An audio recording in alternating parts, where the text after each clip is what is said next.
Olá! Hoje a gente vai mergulhar num tema que, por fora, parece aquela sopa de letrinha só para contadores, sabe? A NBC TG 48. A famosa norma de instrumentos financeiros. Essa mesma.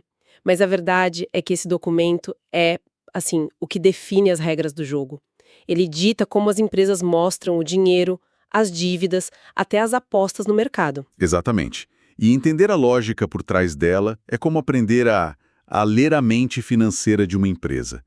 Não é só sobre seguir regras, é sobre transparência, né? Transparência, boa palavra. A norma quer que qualquer pessoa, ao olhar um balanço, consiga avaliar os riscos, as oportunidades que a empresa tem pela frente.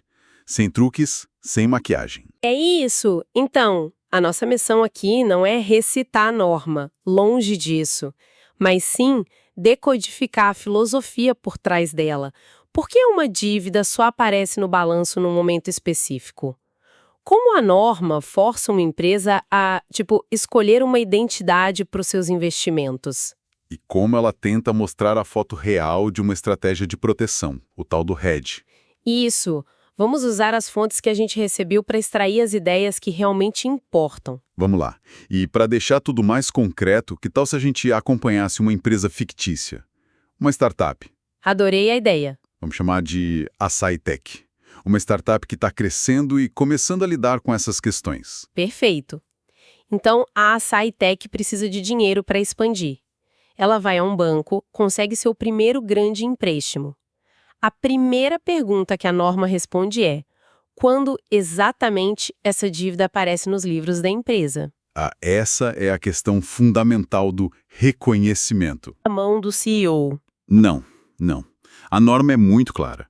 O ativo ou o passivo financeiro só é registrado quando a empresa se torna parte formal do contrato. Ou seja, quando a tinta seca no papel. Ah, entendi. Antes disso, pode ter conversa, negociação, até um compromisso firme, mas nada disso entra no balanço. É como uma compra online, então. Não adianta só botar o produto no carrinho. Exato. A compra só vale e a dívida com o cartão de crédito só existe no momento em que você clica em finalizar compra. A analogia é perfeita. É o momento em que nascem direitos e obrigações reais. A Açaí Tech tem a obrigação de pagar e o banco tem o direito de receber. Certo. E o processo inverso, que a gente chama de desreconhecimento, segue a mesma lógica, mas com um detalhe crucial, que seria: não basta só transferir o ativo para outra pessoa. A norma nos faz uma pergunta mais profunda. A empresa transferiu, de fato, todos os riscos e benefícios daquele ativo? Peraí, como assim? Se eu vendo uma coisa, não é mais minha. Onde é que está a complicação? Aí é que está o pulo do gato. Imagine que a Açaí Tech, mais para frente, tem um título para receber de um cliente e decide vender para um banco para pegar dinheiro rápido. Ok, uma securitização super comum. Isso. Uma venda simples, sem condições, tira o ativo do balanço dela. Mas, e se a Açaí Tech faz um acordo com o banco para recomprar esse mesmo título no futuro por um preço fixo? Ah, então na prática ela não se livrou do risco.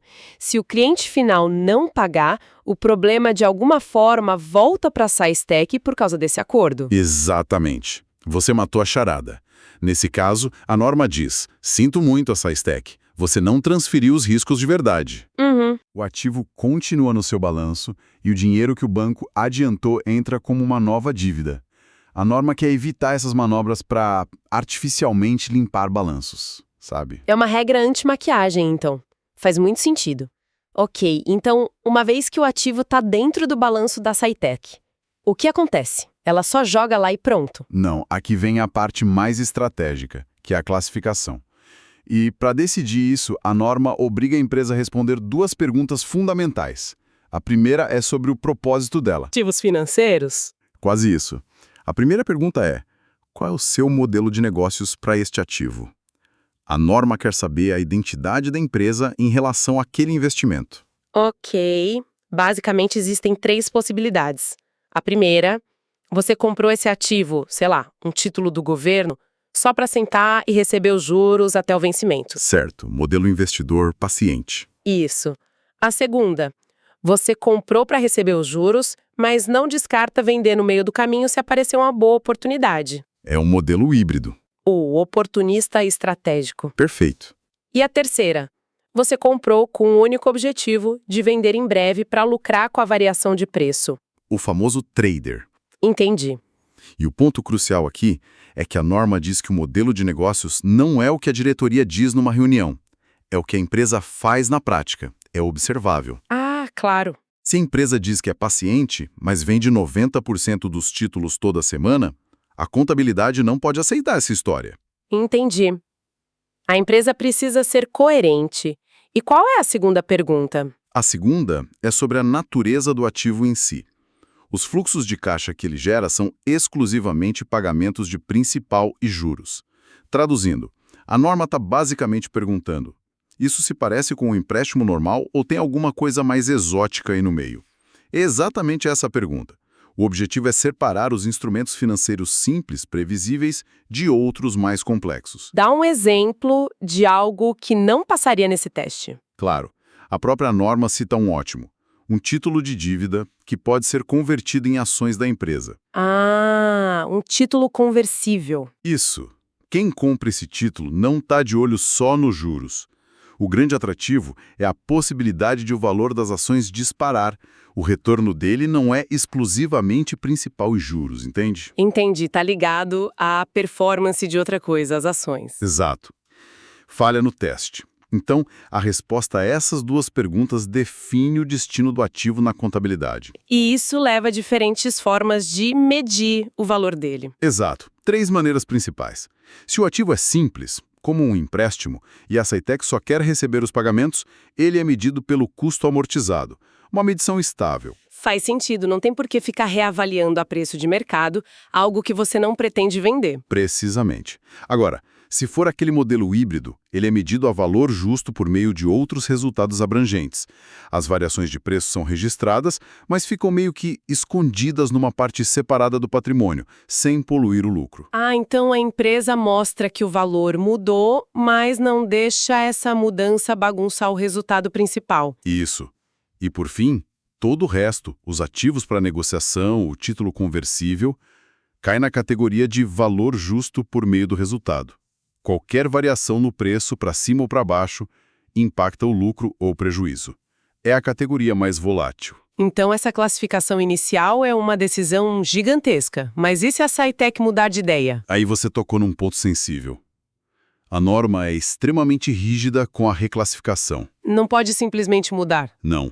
Uma empresa só pode mudar um ativo de categoria se ela mudar seu modelo de negócios inteiro para gerir aquele grupo de ativos. E isso é um evento raríssimo, transformacional. Não é uma simples mudança de intenção, então. De forma alguma. Eu já vi casos de empresas tentando argumentar que mudaram de ideia sobre um ativo só porque ele estava dando prejuízo. Claro. E queriam tirar da categoria que afeta o lucro. O auditor não aceita, né? A norma existe justamente para evitar esse tipo de malandragem contábil. A mudança tem que ser algo grande. A norma realmente tenta amarrar todas as pontas. E falando em complexidade, vamos imaginar que a SciTech cresceu e agora está emitindo uma dívida diferente. Um título cuja taxa de juros varia com o preço da saca de açaí. Isso nos leva direto ao conceito de derivativo embutido. Você tem um contrato principal, a dívida, mas dentro dele tem um componente escondido que se comporta como um derivativo. Um contrato Frankenstein, metade dívida, metade aposta no preço de uma commodity. É uma ótima definição. E a regra geral da norma é: se esse componente embutido não tem uma relação econômica próxima com o contrato principal, ele precisa ser separado. Ele é cirurgicamente removido do contrato e tratado como um derivativo independente. Exatamente. A lógica é, de novo, a transparência. A norma não quer que esses elementos de alto risco fiquem escondidos dentro de um contrato que parece inofensivo, certo? Agora, vamos por último grande tópico, a contabilidade de hedge. Vamos supor que a nossa SciTech está bombando e começou a exportar. Agora ela tem uma grande preocupação, a variação do dólar. Um problema clássico. Ela vende em dólar, mas os custos são em reais. Se o dólar cai, a receita dela desaba. Para se proteger, a SciTech faz um contrato futuro de dólar. registrava a taxa de câmbio, uma operação de hedge. Isso. Ok, a estratégia econômica é clara. Usar o contrato futuro para neutralizar o risco. Mas como isso aparece na contabilidade? E aí que mora o perigo se não existisse a contabilidade de hedge. Sem ela, você poderia ter o seguinte cenário. Num trimestre, o dólar cai. A receita da Saitec vem menor, registra uma perda. O contrato futuro, por sua vez, dá um ganho. Mas por regras diferentes, talvez esse ganho só seja registrado no trimestre seguinte. Nossa, que confusão! O resultado da empresa ficaria uma montanha-russa. Num trimestre, um prejuízo enorme, no outro, um lucro gigante. Exato. Quando, na verdade, a estratégia da empresa era justamente ter um resultado estável. Exato. A contabilidade estaria contando uma história falsa, de uma volatilidade que não reflete a realidade da gestão de risco. A contabilidade de hedge é a ferramenta que a norma oferece para consertar isso. Como ela faz isso? Ela permite que a empresa, seguindo critérios bem rigorosos, reconheça os ganhos e perdas do item protegido, a receita em dólar, e do instrumento de hedge, o contrato futuro, no resultado do mesmo período. Ah, um compensa o outro na demonstração de resultados. Exatamente. A contabilidade passa a contar a história verdadeira, a de que a empresa se protegeu e neutralizou o risco cambial. Então, quando a gente junta todas essas peças, fica claro que a NBCT G48, apesar de densa, tem uma missão muito clara. Ela cria um sistema para garantir que os relatórios financeiros contem uma história consistente e útil. Uma história fiel à realidade econômica.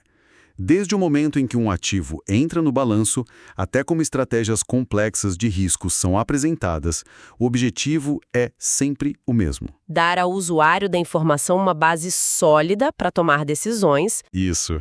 E é importante lembrar que essa norma não é uma invenção brasileira, né? Ela está alinhada com a norma internacional, a IFRS 9. O que permite que a gente compare a Saitec com uma empresa na Alemanha ou no Japão. E isso me leva a um último pensamento. A norma tem uma seção inteira dedicada a um evento que abalou o mundo financeiro.